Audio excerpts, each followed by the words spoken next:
Hello everyone, I Kuldeep Sharma welcome you all to today's session on 20 GK questions which have been specifically curated from today's Hindu newspaper as well as Indian Express, and these questions are important for tomorrow's exam also. So let's look at the questions. So the first question is, what is the base year currently used for GDP calculated in India as of 2024? So GDP calculation में what is the base year? So we know that the base year which we use for GDP calculation is the year 2011-12. So basically, to find out the real GDP growth, we take this particular base year so that the inflation is basically being is also incorporated into the calculation of GDP. Next is, which organization is responsible for calculation and release of GDP data in India? So four organizations are given. Although Niti Aayog specifically does not do anything with the GDP, but RBI, Ministry of Finance, NSO ये सब अपने अपने GDP data disclose करते हैं, calculate करते हैं. But government जिस particular data को यूज करती है और जो उसको हम ऑथेंटिक गवर्नमेंट डेटा बोल सकते हैं, that is the data published by NSO, national statistics organisation, और या office which is office under the ministry of statistics and programme implementation. तो सेकेंड का आंसर डी है. थर्ड पे आते हैं, GDP in India is calculated and published on a quarterly basis. How many times a year is GDP data officially release? तो हमें पता है वो क्वार्टरली रिलीज होता है. क्वार्टरली मींस एवरी 3 मंथ्स या साल में 4 बार. So the correct answer for third is going to be C. Next पे आते हैं, what does GDP stand for? So we know the full form of GDP is gross domestic product and which is provided in option number A. ठीक है, and these simple kind of questions can also come in your exam, usually come in your exam. Next question is, which sector contribute the highest percentage to India's GDP as of 2024? So आपका जो economy होता है, economic sectors हैं, वो हम broadly 3 categories में divide करते हैं: agriculture sector, industry sector and services sector. And at the time of independence it was the agriculture sector जिसका इंडिया जीडीपी को कंट्रीब्यूशन हाईएस्ट था. But with time we have now service sector prominence when it's come to contribution to GDP. So the correct answer fifth is going to be C. Next पे आते हैं, who was the author of आइन ए Akbari, a historical document that provides a detailed account of Akbar's administration. तो आपकी जो आइन ए अकबरी जो एक हिस्टोरिकल डॉक्यूमेंट है, और you can call it as a biography of Akbar's time also, या अकबर टाइम्स को सबसे डिटेल में जिसने बताया है आइन अकबरी, उसका बेसिकली उस डॉक्यूमेंट का ऑथर कौन था? तो it is a document written by Abul Fazal. तो सिक्स का आंसर हो जाएगा ए. नेक्स्ट क्वेश्चन पे आते हैं, which Mughal ruler was responsible for construction of the Sambhal Jama मस्जिद? तो संभाल जामा मस्जिद जो 1526 एडी में बनाई गई थी, और ये this was one of the first few मस्जिद जो मुगल्स ने कंस्ट्रक्ट करी थी. और interestingly this is the oldest surviving oldest Mughal mosque. Mughal time का सबसे पुराना मॉस्क है ये, जो अब तक सर्वाइव करता है. और ये पर्टिकुलर मॉस्क बाबर ने, तो first Mughal ruler of India, ने ही कंस्ट्रक्ट किया था. तो सेवंथ का आंसर हो जाएगा ए. नेक्स्ट में आते हैं, according to Hindu beliefs who is considered to be the 10th avatar of lord Vishnu yet to appear? So this is very common knowledge, I am sure. And जो 10th अवतार होंगे लॉर्ड विष्णु के, जो बेसिकली निर्वाणा प्रोवाइड करेंगे from Kalyug, is going to be कल्कि, जो basically जो संभाल करके जगह है यूपी में, वहीं पे उनका अवतार होगा. So that's why this was in news. तो एट्थ का आंसर हो जाएगा बी. नेक्स्ट क्वेश्चन पे आते हैं, if successful India will become the dash country to send humans into space independently?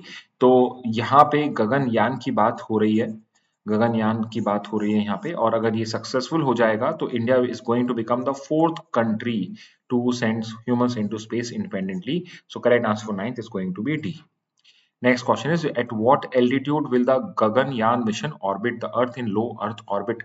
तो लो अर्थ ऑर्बिट में, यानी अगर मैं अर्थ के चारों तरफ ऑर्बिट्स बनाऊं, तो जो सबसे पास की ऑर्बिट होती है वो लो अर्थ ऑर्बिट, उसके बाद मिडिल अर्थ ऑर्बिट होती है, एंड उसके बाद में आपकी अपर अर्थ ऑर्बिट होती है. Then you have your outer space. तो लो अर्थ ऑर्बिट के अंदर में जो गगनयान मिशन है, ये किस एल्टीट्यूड के ऊपर पे ऑर्बिट करेगा? तो लो अर्थ ऑर्बिट में ये मूव करेगा at the distance of 400 kilometre. So correct answer for 10th is going to be B. Next पे आते हैं, who was the first Indian to travel to space? पहले इंडियन जिन्होंने स्पेस में travel किया था. सो फर्स्ट इंडियन की बात हो रही है, तो इंडियंस में it is going to be Rakesh Sharma, जो आपके पहले इंडियन बने जिन्होंने स्पेस में ट्रैवल किया था ओवर रशियन रॉकेट. ठीक है। नेक्स्ट में आते हैं, who was the first human to travel into space. So we know जो फर्स्ट ह्यूमन पूछा गया ना कि इंडियन, तो obviously Rakesh Sharma is not correct. Neil Armstrong और Buzz Aldrin were the first person to go on moon, first person to land on moon. पहले Neil Armstrong, second Buzz Aldrin थे। और यूरी गैगरिन फ्रॉम रशिया और Soviet Union was the first human to travel into space. So 12th का answer correct is D. Next question पे आते हैं, which day is celebrated as GST day in India. So GST जो है आपका जुलाई 1 से आपने इंप्लीमेंट करा था, जुलाई 1 2017 से आपने इंप्लीमेंट करा था, इसलिए आप जुलाई 1 2017 को every day you celebrate it as GST day. 13 का आंसर हो जाएगा A. Next is the implementation of GST in India required which constitutional amendment act. तो जीएसटी को इम्प्लीमेंट करने के लिए 101 जो आपका कॉन्स्टिट्यूशनल अमेंडमेंट है वो आपने यूज किया था। So correct answer 14 is going to be B.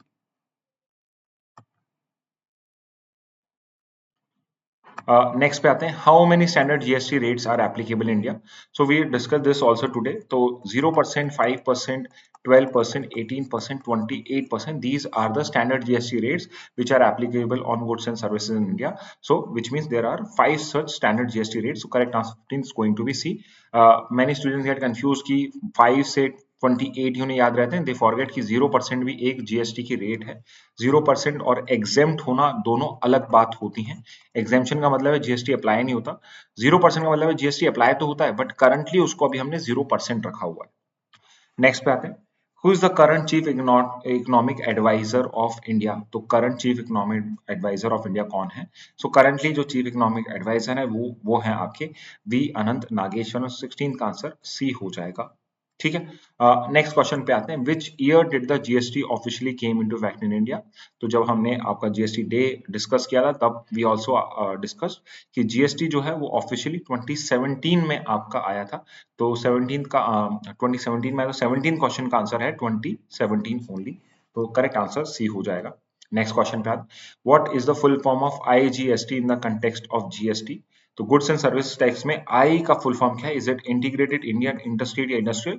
So we know IGST stands for integrated goods and services tax. So 18 का करेक्ट आंसर हो जाएगा ए। और ये पर्टिकुलर आईजीएसटी कहाँ लगता है, तो जब इंटर स्टेट आपका गुड्स का ट्रैवल होता है उस सिचुएशन में आईजीएसटी, और इंपोर्ट एक्सपोर्ट में भी आईजीएसटी आपका यहाँ पे पुटअप किया जाता है। नेक्स्ट क्वेश्चन में आता है, which country recently pass legislation allowing assisted suicide for terminally ill patients. तो एकदम करंट न्यूज हो जाएगी, तो इसका चांस तो आने का नहीं है कल के एग्जाम में, but you should know this कि इट इज यूनाइटेड किंगडम जिसने अभी अभी एक लेजिस्लेशन पास करा है to allow assisted suicide. Let's look at the last question. Which country was the first to legalize active euthanasia? So we have covered all of these topics also today. So just after UK has become one of the countries to legalize assisted suicide, we are also talking about active euthanasia. The first state or first country to legalize active euthanasia was your country of Netherlands. So correct answer for 20th is going to be A. Switzerland was the first country to legalize your assisted suicide. Okay. So remember these two facts. Okay. So first country to legalize active euthanasia is Netherlands. First country to legalize assisted suicide was Switzerland. Okay. So with this, we are done with today's 20 GK question. I hope this initiative has been useful for your preparation for your CLAT examination. And I wish some of the questions, if you have done them properly, may come in your exam also. Okay. Uh, Also, all the best for the upcoming exam. And that's it from my side. Thank you and have a very nice day.